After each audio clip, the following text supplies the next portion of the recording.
Hey guys, it's Sebastian, and today I'm talking about a note that just screams fall. That note is Immortelle. Is this a note that you enjoy? Now, I find it to be very perfect as an autumn note or fall note, and it's that golden syrupy, maple syrupy, warm, spicy note that I think does autumn fragrances perfectly. Now, this is part of my long form deep dive video called Top 10 Autumn Notes, and I've decided to take each note and break them down into individual videos for each note. So there's going to be 10 videos in this series, and we're starting off with Immortelle. And for me, instantly, the everlasting flower, this flower that never dies, this is just like autumn to me. It gets dry, and that dryness I associate with leaves turning dry and things like that, or shrubs and bushes and things like that. So it's used quite a bit in perfumery. In fact, I shot a video while I was in Provence with a woman that worked for the farms and mostly for lavender, but we discussed the Immortelle in that video as well. So if you didn't catch that video, please go catch it. So Immortelle, again, when you experience it in fragrances, it does act like autumn. It kind of smells like it too, because it's kind of leafy, dry, slightly tobacco-ish. Sometimes people get curry, but it's brown sugar, it's caramelly, and all these associations come with this interesting, very unique note. So I've got 5 fragrances here for this note at number 10. First of which is L'Eau d'Immortelle. What a gorgeous fragrance this is. It's intense with the Immortelle. This is created by the perfumer that created Sable from the house of Apricots or Goutal Paris. If you like that fragrance, this is definitely a fragrance you should check out if you haven't yet, because they're created by the same person, same perfumer. And basically, this is an intensified version of that. Plus, it's an all 100% natural fragrance. And so for me, they've taken it into a slightly chocolatey amber direction. And it's super concentrated, super intense. And something under there is super sexy as well. I think they have an intense note of patchouli in there. But for me, you can smell the dry leaves effect of this one. So prominent in there. It's really, really stand out. And it reminds me of Sable from the house of Goutal Paris or Annick Goutal, but just a more concentrated take on it. Really super intense and very, very bold.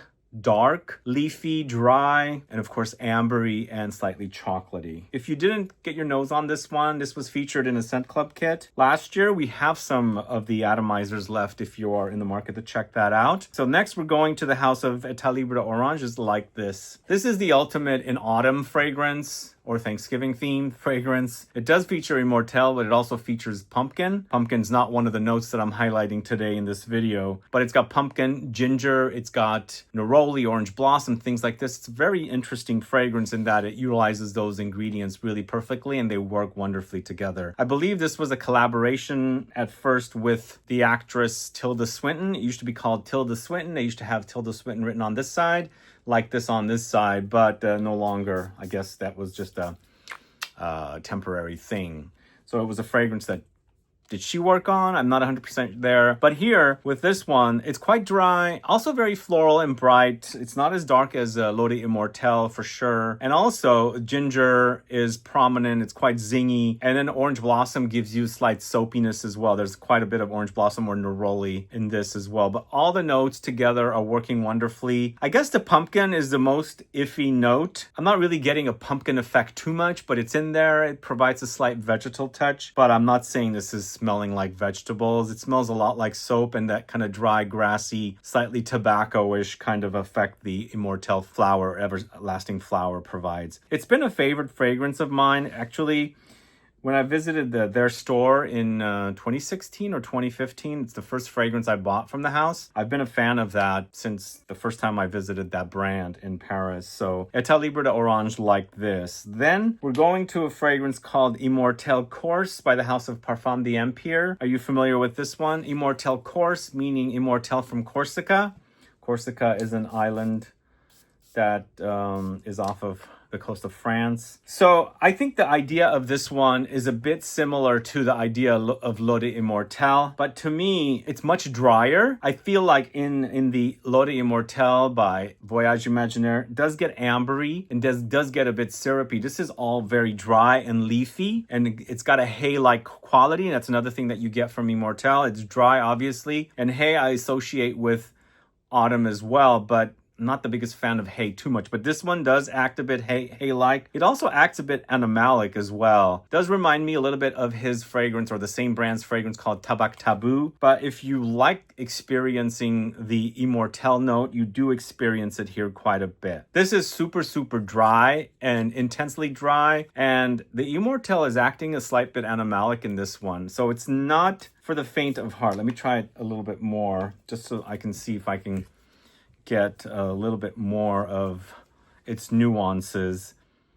This one does have resins and amber, but even though I mentioned this one doesn't have a lot of amberiness, even though it has those notes, it's quite dry to me. I feel like the resinous notes or the ambery notes are not the syrupy kind or syrupy variety. I do get much more syrupiness and sweetness from the Voyage Imaginaire in comparison to this one. This one's much more savory and a bit more daring. Again, you got to be into hay. This does act hay-like. It acts a bit tobacco-like as well, and not much sweetness, if at all, here with Immortelle Corse. So that's from the house of Parfum the Empire. It does remind me of Tabac Tabou, by the way. Next, going to the house of MARC-ANTOINE Barrois, it's Ganymede Extrait. You know, I had to double check because I knew that this fragrance featured Everlasting Flower or Immortelle, but the Extrait features it a little bit more prominently than the OG fragrance. That's why I'm featuring this one here.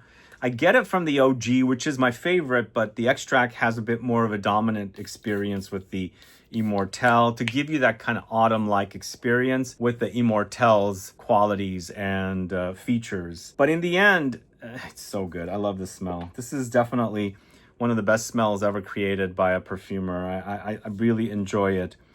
I started enjoying Ganymede as soon as, you know, Marc-Antoine Barrois dropped it. In fact, I have a video with him shot in his atelier in Paris when this launched. But with this one, you get all that dryness. It's a bit minerally and metallic, but beneath it, there's fresh ozonic touches. There's a crispness. I believe there's violet in here. There's some slight fruitiness in here, giving you slight cucumbery kind of apple-y experience. It does get a bit musky as well, but in the end, it's Ganymede intensified, but not super intensified, I think.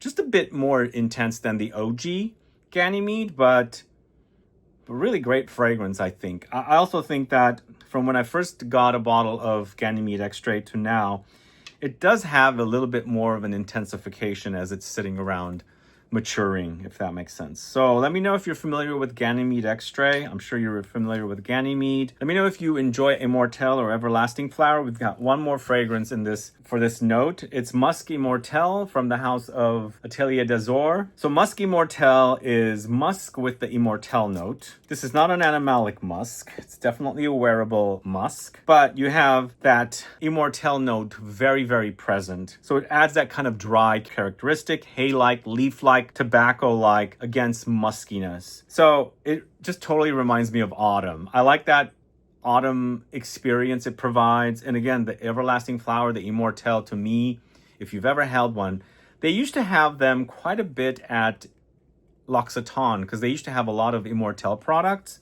You can actually handle it, feel it. It's just a dry flower that never dies. That's why it's called the Everlasting Flower or Immortelle. And so that gives me the whole idea of dry shrubbery, dry leaves, dry grass, dry trees, and things like that in the autumn months. And so that is the experience I get with exactly this note and this fragrance. But to me, there's some light sweetness here, and I think it's brought out by the Immortelle note. There's some light caramelly sweetness. It's not sticky sweet though, just nuances are here, maybe a little bit of brown sugar, but quite musky and also dry and leafy, grassy, hay tobacco thing happening. This is not one of the all-time, I should say, the most popular ones from this house, but there's something about it that is kind of addicting.